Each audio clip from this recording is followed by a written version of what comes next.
Halo teman-teman, apa kabar semuanya? Semoga kita semua dalam keadaan sehat walafiat ya. Pada kesempatan ini, saya akan membahas mata pelajaran Ilmu Pengetahuan Sosial kelas 9, tema 1, Manusia dan Perubahan. A. Perubahan Sosial. 1. Apa itu perubahan sosial?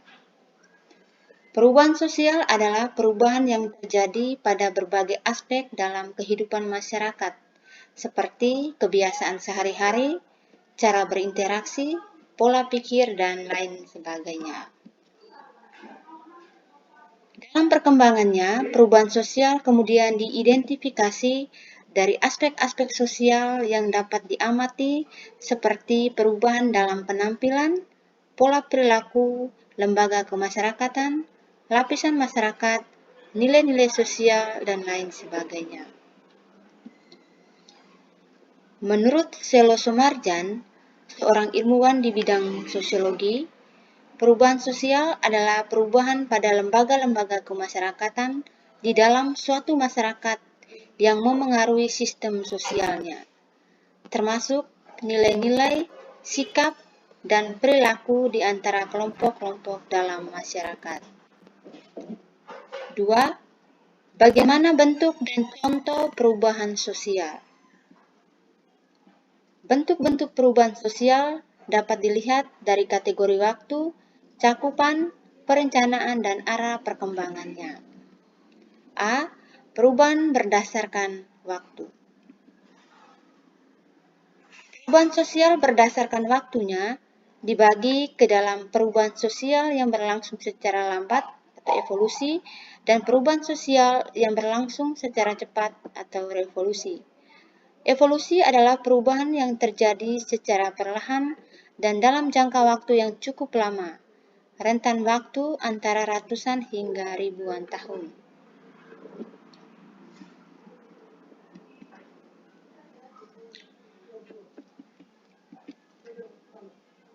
Contohnya, perbedaan karakteristik antara masyarakat pesisir yang sering berinteraksi dengan orang asing dan masyarakat yang tinggal di pedalaman yang jauh dari pusat keramaian. Masyarakat pesisir atau daratan yang ramai berinteraksi membentuk karakter yang dinamis dan cenderung memiliki pemikiran yang terbuka. Di sisi lain, masyarakat pedalaman yang tinggal di pelosok daerah membentuk karakter yang cenderung tertutup dan lambat menerima perubahan. Teman-teman bisa lihat di gambar.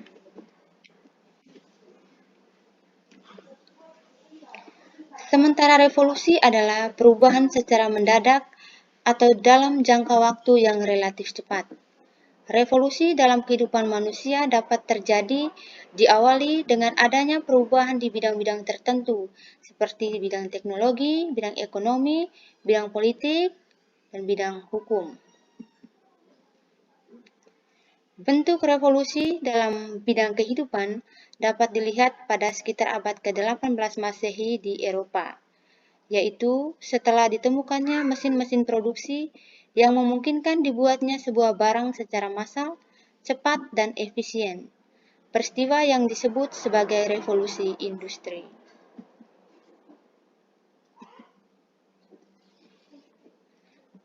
Konsep revolusi industri 4.0 membagi tahapan perkembangan industri sebagai berikut. Pertama, industri 1.0 ditandai dengan penemuan mesin uap yang mengubah tenaga otot manusia menjadi tenaga mesin dalam proses produksi. Kedua, industri 2.0 ditandai dengan penemuan mekanisme produksi massal dan pengembangan energi listrik. 3. Industri 3.0 ditandai dengan penemuan teknologi digital dan sistem komputerisasi. 4. Industri 4.0 ditandai dengan penemuan teknologi internet, jaringan nirkabel, dan kecerdasan buatan. Perkembangan terbaru terjadi di tahun 2019 ketika negara Jepang memberikan gagasan mengenai Society 5.0 sebagai kelanjutan dari keempat tahapan industri sebelumnya. Society 5.0 ditandai dengan upaya menitikberatkan perkembangan teknologi pada kebutuhan manusia, bukan pada perkembangan alat-alat industri. B. Perubahan berdasarkan cakupan. Perubahan sosial berdasarkan cakupannya dibagi menjadi dua, yaitu perubahan kecil dan perubahan besar. Perubahan kecil adalah perubahan yang terjadi pada sebagian kecil masyarakat atau pada sebagian aspek kehidupan saja. Perubahan ini tidak berdampak signifikan terhadap struktur masyarakat dan peranata sosial yang ada di dalamnya.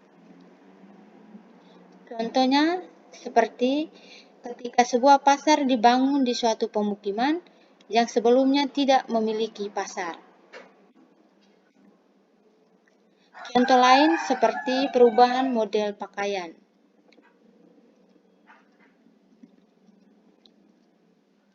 Yang kedua, perubahan besar adalah perubahan yang terjadi pada sebagian besar masyarakat atau aspek kehidupannya. Contoh perubahan besar adalah upaya pembangunan yang dilakukan pemerintah pada masa setelah kemerdekaan. Pembangunan tersebut berdampak pada berbagai aspek kehidupan, seperti ekonomi, pendidikan, transportasi, teknologi, dan sebagainya.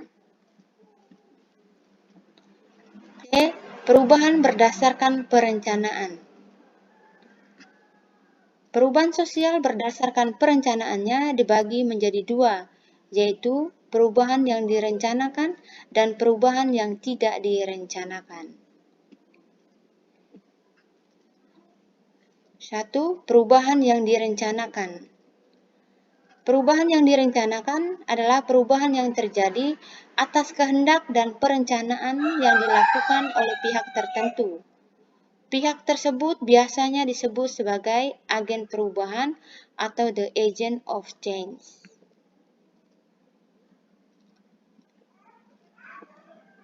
Contoh perubahan yang direncanakan seperti adanya gerakan untuk menggunakan kantong belanja berbahan kain untuk mengurangi produksi sampah plastik. Kedua, perubahan yang tidak direncanakan. Perubahan yang tidak direncanakan adalah perubahan yang terjadi tanpa usaha yang sengaja dilakukan oleh masyarakat. Perubahan sosial yang tidak direncanakan dapat dilihat seperti pada perubahan kehidupan akibat bencana tsunami, gempa bumi, banjir di suatu wilayah. Contoh lain, maraknya sikap masyarakat digital yang senang menghujat orang lain dan menyebar berita bohong. D. Perubahan berdasarkan arah perkembangan. Perubahan sosial berdasarkan arah perkembangannya dibagi ke dalam perubahan progres dan perubahan regres. 1. Perubahan progres. Perubahan progres adalah perubahan yang menuju ke arah kemajuan. Oleh karenanya, perubahan ini kerap membawa keuntungan bagi kehidupan masyarakat. Contoh, berubahnya pola pikir dan kesadaran masyarakat seiring dengan perkembangan ilmu pengetahuan. Jika pada masa lalu, masyarakat lebih percaya terhadap hal-hal yang bersifat tahayul dan irasional, pada masa kini masyarakat lebih percaya terhadap hal-hal yang bersifat nyata dan rasional. 2. Perubahan regres. Perubahan regres adalah perubahan yang menuju ke arah kemunduran. Oleh karenanya, perubahan ini kerap membawa kerugian bagi kehidupan masyarakat. Contohnya adalah berubahnya kesadaran dan sikap masyarakat terhadap alam seiring dengan perkembangan zaman. Pada gambar ini contoh perubahan regres, pencemaran lingkungan dan perumahan di bantaran Kali Ciliwung. 3. Apa penyebab perubahan sosial? Ada dua faktor penyebab perubahan sosial. Yang pertama faktor eksternal dan yang kedua faktor internal dan yang kedua faktor eksternal. Faktor internal meliputi perkembangan jumlah penduduk. Berbagai riset menunjukkan jika jumlah penduduk di Indonesia akan terus meningkat setiap tahun seiring dengan lebih cepatnya pertumbuhan angka kelahiran dibandingkan dengan pertumbuhan angka kematian. Terlalu banyak jumlah penduduk di suatu wilayah mengakibatkan tingginya tingkat persaingan kerja yang melahirkan banyaknya jumlah pengangguran. Kondisi tersebut secara tidak langsung berpengaruh terhadap munculnya wilayah pemukiman kumuh dan meningkatnya tingkat kriminalitas yang kemudian mengubah keadaan dan kondisi dari wilayah tersebut. Munculnya penemuan baru. Penemuan-penemuan baru di bidang ilmu pengetahuan membawa perubahan yang besar terhadap perkembangan kehidupan manusia sejak dimulainya masa modern setelah terjadinya revolusi industri. Bahwa ini contoh penemuan baru robot yang digunakan dalam proses pengepakan dan pelabelan otomatis. Berikut terjadinya konflik dalam masyarakat. Konflik adalah sebuah kondisi di mana terdapat dua pihak atau lebih yang saling bertikai karena adanya perbedaan kepentingan. Konflik dapat dibedakan menjadi konflik vertikal dan konflik horizontal. Konflik vertikal adalah konflik yang terjadi antara pihak yang tidak sejajar secara politis. Misalnya, konflik antara seorang warga dengan kepala desa atau konflik antara masyarakat dengan pemerintah. Sedangkan konflik horizontal adalah konflik yang terjadi antara pihak yang sejajar secara politis. Misalnya, konflik antar masyarakat, konflik antar organisasi, atau konflik antar suku di suatu daerah. B. Faktor eksternal. Faktor eksternal meliputi yang pertama, interaksi dengan lingkungan alam. Misalnya, semakin kritisnya kondisi bumi akibat pemanasan global akan memicu terjadinya gerakan sosial untuk mengubah cara masyarakat beraktivitas dengan berusaha tidak memproduksi banyak polusi dan menggunakan alat-alat yang lebih ramah terhadap lingkungan. Yang kedua, interaksi dengan kebudayaan masyarakat lain. Misalnya, kegiatan ekonomi berbasis industri hiburan yang dilakukan oleh Korea Selatan di beberapa tahun terakhir telah membawa perubahan bagi kehidupan sebagai masyarakat Indonesia. Beberapa perubahan sosial yang dapat kita amati adalah seperti munculnya tren menonton film drama Korea, menggemari lagu-lagu berbahasa Korea, hingga akhirnya menggunakan kosakata Korea dalam pergaulan sehari-hari. 4. Bagaimana dampak perubahan sosial? Dampak perubahan sosial ini dapat dibagi menjadi dua jenis, yakni dampak positif dan dampak negatif. Dampak positif yang pertama, terciptanya pola pikir yang maju dan semakin terbuka. Yang kedua, terbukanya mobilitas sosial. Ketiga, meningkatnya pengakuan terhadap hak asasi manusia. Sedangkan dampak negatifnya, yaitu yang pertama, terjadinya kesenjangan sosial. Yang kedua, munculnya perilaku negatif di masyarakat. Ada berbagai faktor yang memengaruhi terjadinya perilaku negatif di masyarakat, di antaranya yang pertama, faktor pergeseran nilai dan norma.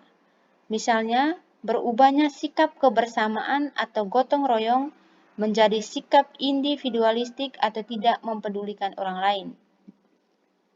Yang kedua, faktor desakan kebutuhan ekonomi.